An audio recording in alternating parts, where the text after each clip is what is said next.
Bismillahirrahmanirrahim.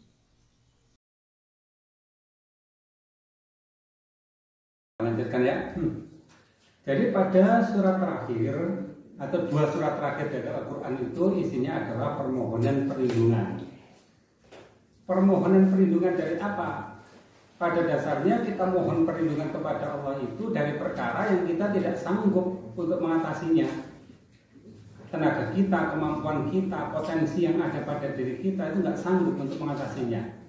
Sehingga kita terpaksa memohon perlindungan kepada Allah. Pada surat Al-Falaq kita mohon perlindungan kepada Allah dengan menyebut Allah sebagai Rabbul Falaq.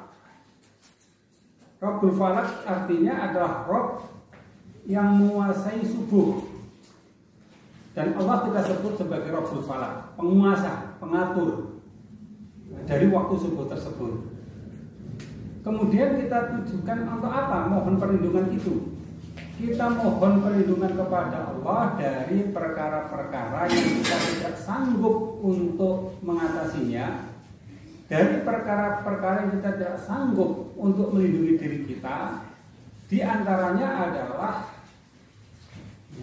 perkara-perkara ini keluar atau muncul dari luar diri kita. Jadi ibaratnya serangannya atau gangguannya atau godaannya itu berasal dari luar diri kita. Dan kita hanya menyebutkan Allah dengan Rabbul Falaq. Artinya satu kali kita menyebut kepada Allah. Yang pertama kita mohon perlindungan kepada Allah dari apa-apa yang Dia ciptakan, yaitu dari makhluk-makhluk Allah yang Allah ciptakan, baik dari golongan manusia atau golongan-golongan yang lain. Kemudian kita mohon perlindungan kepada Allah dari syarri ghasiqin idza waqab, kejahatan malam apabila telah gelap gulita, yaitu sesuatu yang muncul di malam hari ketika malam itu gelap gulita, dan itu adalah berasal dari luar diri kita. Kemudian yang ketiga kita mohon kepada Allah dari syarri nafasati fil uqad, dari godaan, dari serangan, dari fitnah, dari tukang-tukang sihir yang menimpakan kepada kita sihirnya, dan dohirnya kita tidak mampu untuk mengatasi sihir tersebut. Kita mohon kepada Allah.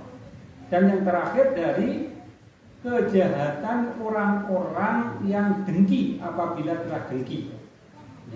Jadi kesemua perkara yang kita mohon perlindungan kepada Allah itu adalah berasal dari luar diri kita. Sehingga kita sebut hanya satu kali sebagai Rabbul Falaq.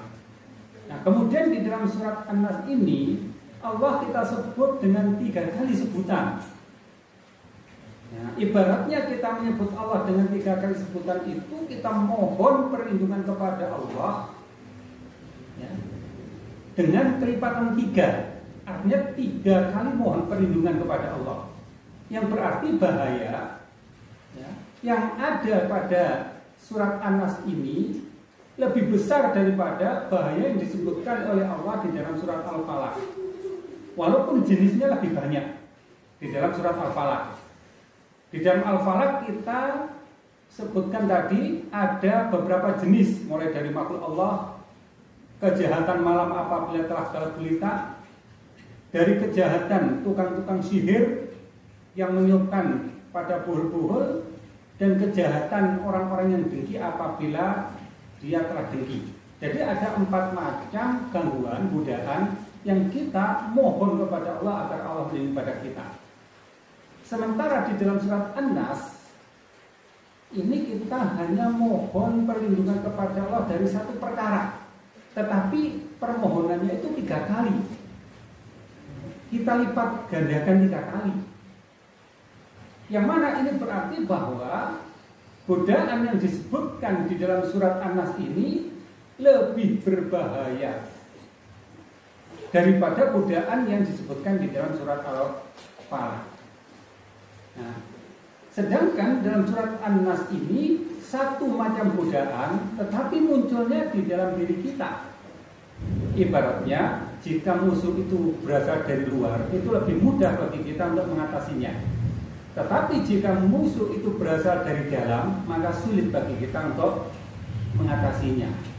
Jadi serangan musuh ibaratnya dari 2 sisi. Dari sisi luar kita bangun satu benteng pertahanan. Dari dalam kita bangun 3 benteng pertahanan. Nah, ini menunjukkan bahwa beratnya, susahnya kita mengatasi gangguan yang berasal di dalam diri kita tersebut. Kita langsung kaji apa yang terdapat di dalam surat An-Nas tersebut.